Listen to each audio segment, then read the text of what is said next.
और सीईओ सुशील केडिया साहब कार्यक्रम में हो रहे हैं शामिल। हमारी खास सीरीज बजट और बाजार में। सुशील जी, बहुत बहुत स्वागत है आपका, धन्यवाद हमें समय देने के लिए।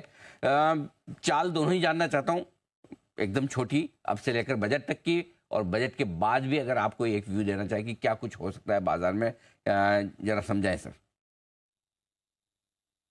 दो बातें हैं। एक तो जो बजट की कोई स्टैटिस्टिकल टेंडेंसी अगर हम देखें, हम्म। हमारी बात पहले भी इसमें विस्तार पे हो चुके, संक्षेप में कहूंगा तो मैंने करीब 47 बजट्स का डेटा इकट्ठा किया। और अगर बाजार बजट के पहले तेज था तो बजट के बाद मंदा हो गया, और अगर बाजार बजट के पहले मंदा था तो तेज हो गया।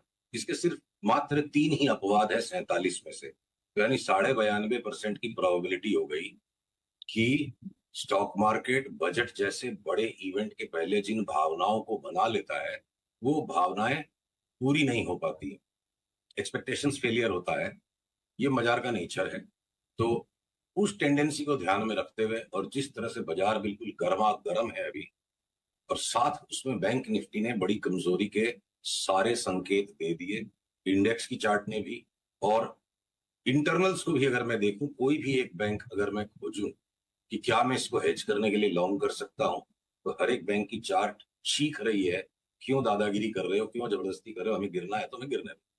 तो अगर बैंकिंग का एक सेक्टर या तो सिर्फ सेक्टर रोटेशन दे रहा है, या आप पिछले 1.5-2 साल की टेंडेंसीज को देखिए, बैंक निफ्टी और निफ्टी के टॉप एग्जैक्टली सेम दिन नहीं होते हैं। 8-10 ट्रेडिंग सेशन का आगे पीछे इन दोनों बहनों में थोड़ा फर्क रहता है। आगे पीछे छोटी बड़ी बहन एक दूसरे को कैचअप कर लेगी। तो हो सकता है कि बैंक निफ्टी का जो टॉप बन चुका है वो प्री बजट करेक्शन का एक हिस्सा है, जिसमें बैंक निफ्टी ने पहले टॉप बना दिया, और बचे हुए कुछ नॉन बैंकिंग जो स्टॉक्स हैं जिनमें अभी भी ऊपर की चाल बनी हुई है, और वो थोड़ा सा एडेड हो गए कि लास्ट वीक जो वॉल स्ट्रीट पे एक तगड़ा भारी करेक्शन का सिग्नल आ चुका था, तो सिग्नल फेलियर होकर यूफोरिक मूव बनी है वहां। क्या पता और 4 दिन 3 दिन वहां तेजी बनी रहे। तो ये थोड़ा बहुत जो छद्म है, ये बड़े कॉशियस होके बजट में हमें चलना चाहिए। बहुत एलिवेटेड लेवल्स पर हमारे प्राइसेस हैं, और अगर कुछ चीजें लॉन्ग रखेंगे भी तो हमने अपने जो निवेशकों को समझाया है कि हम बहुत सिलेक्टिव लॉन्ग्स में हैं, और बैंक्स में अब सामने हम शॉर्ट। बैंक्स में शॉर्ट रहे और सेलेक्टिवली लॉन्ग रहे, ये राय। और बहुत अच्छा कोरिलेशन आपने बताया 47 साल के बजट का कि भाई 92.5%, तो ऑलमोस्ट 10 में से 9 बार ऐसा होता है कि बजट की चाल बदलती है। नहीं, 47 में खाली 3 साल ही ऐसा नहीं हुआ, राइट?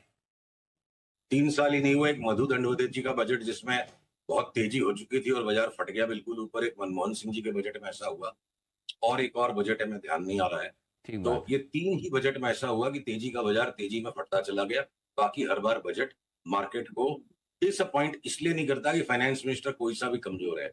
बाजार इतनी आशाएं लगा लेता है, मंदी चल पड़ती है तो बस बोला बजट में खत्म ही कर देगी गवर्नमेंट, और तेजी चल पड़ती है तो बोला गवर्नमेंट बस नोट बरसा देगी। तो markets act euphorically ahead of the budget, and a reversal 93% of the time has come. चलिए, इसमें मतलब जो चाल बदलती है कि अगर मंदी में है बजट के पहले तो तेजी हो जाएगी, पहले तेजी में तो मंदी हो जाएगी, या फिर तेजी में है और 93% टाइम तेजी की चाल रुक जाती है नहीं, एग्जैक्टली।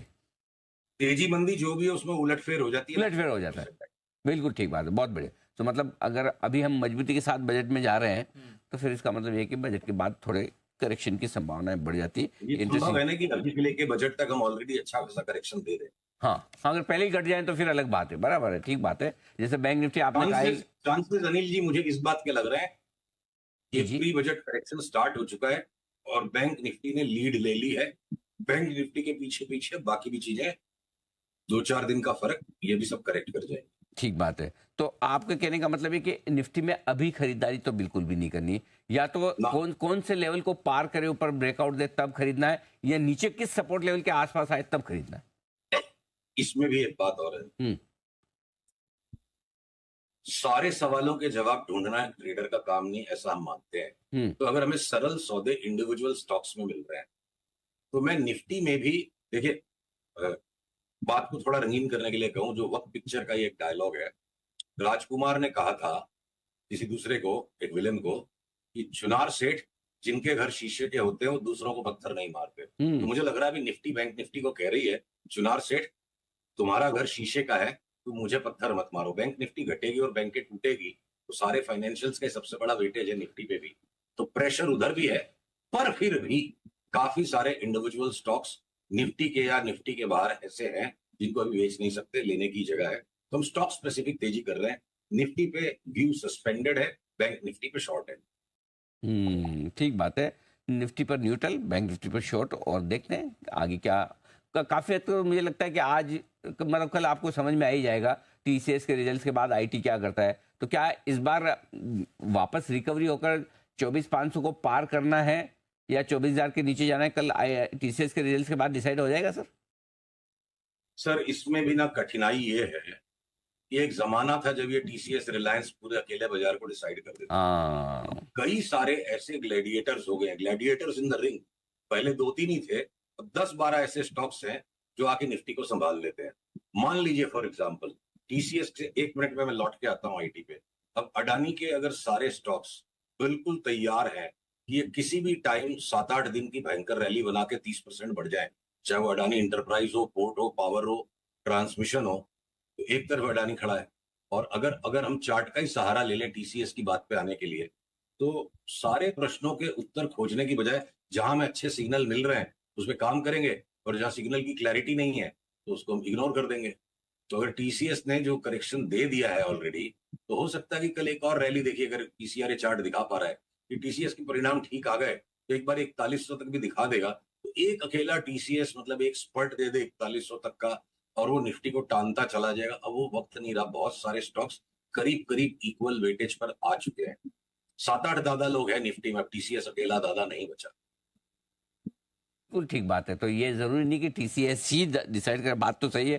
कभी कोई एफएमसीजी, कभी कोई मेटल, कभी कोई ऑटो, कभी कुछ और आकर, कभी फार्मा बाजार को संभाल लेते हैं, बचा लेते हैं। तो आपने कहा कि जो ठीक लगे, जो समझ में आए वही खरीदो। आपको इस वक्त क्या समझ में आ रहा है? अगर आपको लग रहा है कुछ खरीदने जैसा है तो वो क्या है? तो देखिए हमने जो एक तो अडानी के ग्रुप के स्टॉक्स के अंदर हम तेजी पकड़ने के लिए बिल्कुल बेकरार होकर बैठे हुए हैं, और एशियन पेंट्स और बर्जर पेंट्स में 6 महीने और 9 महीने का व्यू लें, क्रिसमस तक का एशियन पेंट्स और बर्जर पेंट्स का दिवाली तक, तो मुझे लगता है बर्जर पेंट्स यहाँ से 75% बढ़ जाए और एशियन पेंट्स बढ़ जाए 50%। ऑलरेडी एक रैली दोनों में हो चुकी है, तो इनको पुलबैक्स में वापस पकड़ना है, ट्रेडर्स के लिए भी और इन्वेस्टर्स के लिए भी। तो एक पेंट सेक्टर में अब एक सस्टेनेबल बड़ा ट्रेंड ऐड हो गया, तो एक हमने उस ध्यान पे लिया हुआ है। केमिकल्स के स्टॉक मजे मजे से रोज का मीठा मीठा पैसा देते जा रहे हैं, ट्रेंड मजबूत है, हम उसमें बरकरार बने रहेंगे। एलएनटी के अंदर में इंडेक्स बेस्ड स्टॉक्स में अगर आप तेजी देख रहे हो तो वो सही है। और अगर मैं फार्मा, तो खैर सन फार्मा, डॉक्टर रेड्डीज